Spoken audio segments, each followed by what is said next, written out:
Question: where is your weekend coffee? I have a lot of questions to answer.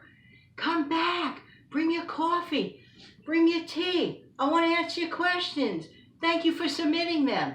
And if more questions come in after this, then I'll make another video tomorrow. Get your cup of joe or tea. See you soon.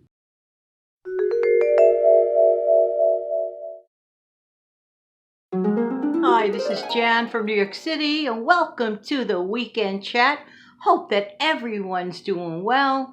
Despite all this negative news we hear constantly, it's good to take a break from all that negativity and get right down to the nitty-gritty, the heart of the matter, and no matter what you're doing, enjoying your weekend with your family or by yourself, or, just like taking a moment to just do something really, really kind for someone else, put a smile on their face, come up with creative ways to make someone else happy. You'll be amazed how great you feel when you do just that. And in a minute, I'll come back with some answers to some really good questions. Be right back.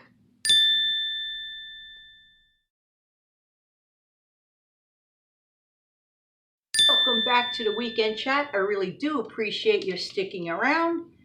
And the first question comes from channel My Crazy Frugal Life. Please head on over to that channel.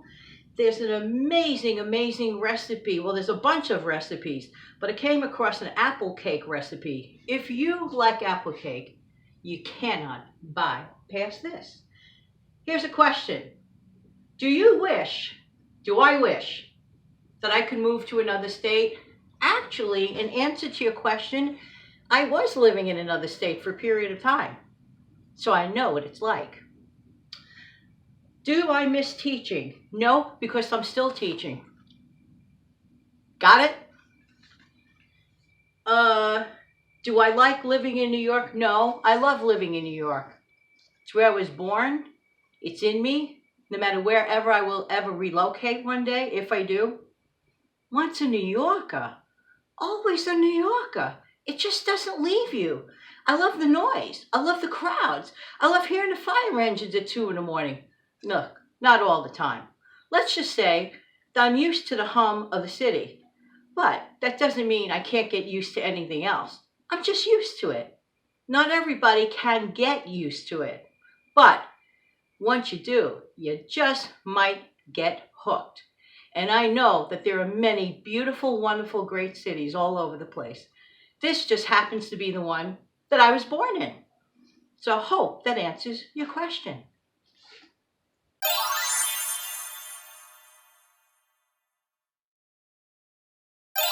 Thanks so much for sticking around. We'll continue with the questions. Okay. This question comes from Dawn from Sensible Living with Money Mom. Do I even have to tell you how great her channel is, or do you already know the answer to that one? My thing is, I think you do already know the answer to that one. So there, head on over there if you've never heard of it. It is one of the best budget, and I'll say lifestyle channel, in my opinion, not just budget. Great information, very interesting lady. She captivated my attention so much once. I binged watched 6 in a row. The very first time I ever heard of Dawn. Hey Dawn, how you doing? Head on over to that channel. Here's Dawn's question. Okay, so Money Mom asks, what are my favorite movies? My ultimate favorite movie of all time will always be The Taking of Pelham 1, 2, 3, and there's a reason for that, and I'll go back to that in a minute. My favorite book? I like self-help books, but I'm not like an avid reader. Did an ex-teacher actually say that? True. As I got older, I'm just not into books. Music, forget it. That's my forte. Now you're talking Jan from New York City's own. Music. I love all music except opera. Okay, I'm very eclectic in my taste. However, my favorite zone will particularly be music from the 1960s and early to mid 70s. And my favorite music year, unless you know me personally, you know the answer right away if you know me personally. If you don't know me personally, 1966. And if you go back to the pop music of 66, you can see why. Yeah, yeah, yeah. So definitely music. Sorry about the shaky cam there. Okay, our dear Patty from the channel Life with Patty. If you have not gone to that channel, please get over to that channel, and you will be so happy that you did, and you will thank me one day for it. Patty talks about her life basically, and not only that, you'll get some amazing recipes. You'll see some crafting videos if you're into crafting. I wish I was into crafting. I'm not, but for those who are, get over there. Just about everything. Recipes so good, explained so nicely, so calmly. She has a nice calm demeanor, unlike me, the neurotic New Yorker. Just kidding. But New Yorkers are kind of like, oh, a little out there. All right, let's see. Okay, a wonderful lady by the name of Nicole Turner has a question. What do I dislike about life in New York City? And when I get back, we'll talk about it. Before I get into the wonderful question from Nicole, getting back to the movie Taking of Pelham 123, that movie was based on a subway that I took every single day to high school for 4 years. And it's not far from where I am. So that movie was like really like, and as it was filmed like during my high school years, and it was just like a lot of fun, like seeing the various scenes in the movie, because I remember the days when they were filming. So it was like a little connection there. But the original I'm talking about, I didn't care for the sequel later on. Just the one with Walter Matthau. That's the one you go see. Go get that. Yeah. Go watch that. Highly recommend. Okay, so Nicole had a question. Nicole Turner, okay? Nicole wants to know, what do I dislike about life in New York? It's a funny thing. I like the noise and I hate the noise. It all depends. If I'm feeling great, the noise doesn't bother me. If I have a headache, the noise might bother me. Just saying. Sometimes the crowds can be overwhelming, but one of my biggest pet peeves as a New Yorker is this: that people think that New Yorkers are not friendly. That's not true. That is very far from the truth. Or we're standoffish and we're cold. Very, very not true. Most native New Yorkers really should be paid for the information that they give tourists on an everyday basis, and 99% of the time they don't mind it. We are constantly asked, where's this, where's that, where's this, where's that? And some people may not care to do that, but we're so used to it, it's just like a normal part of our lives. So to assume that New Yorkers are cold and unfriendly is just silly. We are far from cold and unfriendly. There is one thing that New Yorkers definitely don't like. Don't block their way when they're trying to walk quickly on a sidewalk. Now that, I promise you, gets on true New Yorkers' nerves, especially middle of blocks and on the curb where you have to cross the street at the intersection. No. Always step away so people could pass by quickly. That is a good tip to remember. Okay? Nicole, did you have a second question or? Okay, no, there was one question there. Okay, when I get back, we're going to come back to Abby Lee's question. Abby, I hope I'm saying your name right. I've gone through this a number of times. Is it Abby Lee or Abby Leah? I don't want to say your name improperly. Let's just say Abby, and I love you for all your questions and all your comments, and everyone who comes to my channel every single day. My goodness gracious, you people are just so nice. You really are. You make my day. Thank you so much. And you are the reason I keep coming back to do this. So there. And I'll be right back. Welcome back. Thank you so much for sticking around, and I really do appreciate your time. So Abby Leah asks, I think it's a couple of questions. Okay, that's great. Abby Leah asked, if I could change one thing about my past, what would it be? I'll tell you what it would be. I wish I was a little more responsible with money in my youth.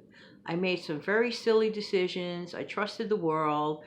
You know, sometimes you have to listen to that little small voice in your brain. And I let my heart be my guide at that time. And as you get older, you get a deeper respect for money and how hard it is to obtain it sometimes and how important it is in your life because it is a tool. And you have to really make sense in life. Also, another thing that I did, I bit off more than I could chew at one time. I just carried on too many responsibilities. I had too many. I had like a couple of properties at the same time. It just was very hard to handle all that. I will never do anything like that ever again. Lessons learned. I always say past mistakes are lessons learned. So that was the thing in answer to your question. So there. So, Abby Leah has yet another wonderful question. And any advice for someone who is extremely passionate about teaching, but others tell them or talk them out of their dreams? Ooh, that's a deep one. I have to come back on that one, and I'll be right back. Okay, so I had to get back to Abby Lee's two-part question. And this is a really vital question. And I want to take a minute or two on this, okay? First, let me get a sip of this. Love my coffee. Okay, Abby Leah wants to know if I have any advice. Well, I'm not an advisor. This is just my opine, my opinion. But here's my opinion. You could take it with a grain of salt, throw it out with the bathwater. Just one gal from New York City's opinion, okay? Any advice for someone who is extremely passionate about teaching, but others tell them, or talk them rather, out of their dream? Oh, do I have a lot to say about dream killers in our lives? You know, those people that say, oh, you can't lose weight. Oh, you shouldn't take on that job. Oh, you shouldn't do this. You shouldn't do that. You shouldn't start that business. Blah, blah, blah, blah, blah, blah. Here's my 3 words. 4, don't listen to dream killers. All right, 5. It all depends how you smudge up the word dream killer. Okay. Don't listen to them. Whomever it is that wants to teach, whether it's you or a friend or a relative or whatever, they should not listen to dream killers. It is their life. How many lives do we have? How many lives are we given in this world? The last time I checked, it is one life, okay? We have a life of one. And in my belief system, I live for an audience of one. One. Got it? While I love my fellow man, I don't live for my fellow man. You could compare it to being a YouTuber, for example. I wish every single channel the best of luck. You can't compare apples to oranges. All of our channels are different. All of our personalities are different. My subscribers got used to me going, hello, hello, and of course listening to that never-ending bird clock. By the way, we got to change our clocks tonight. That's it, Birdie. Just saying, all the differences make everything so unique and wonderful. And I do have a passionate answer about the teaching one because here's how I feel. Teaching is so vital, okay? It is so vital in our lifetime. They may not be paid what they should be. That's my opinion. We pay sports people a heck of a lot more money than our teachers. Just saying. Just saying. But if you know someone who's passionate about wanting to teach, I hope to goodness they go for it. Because look at it this way. If they don't go for it, the world, lots of kids may lose out on something or someone so precious. And that's what I have to say about dream killers. How do you feel about that? How do you feel about naysayers? Have you tried to start a business and somebody comes along and says the wrong thing and there it goes? The heck with that.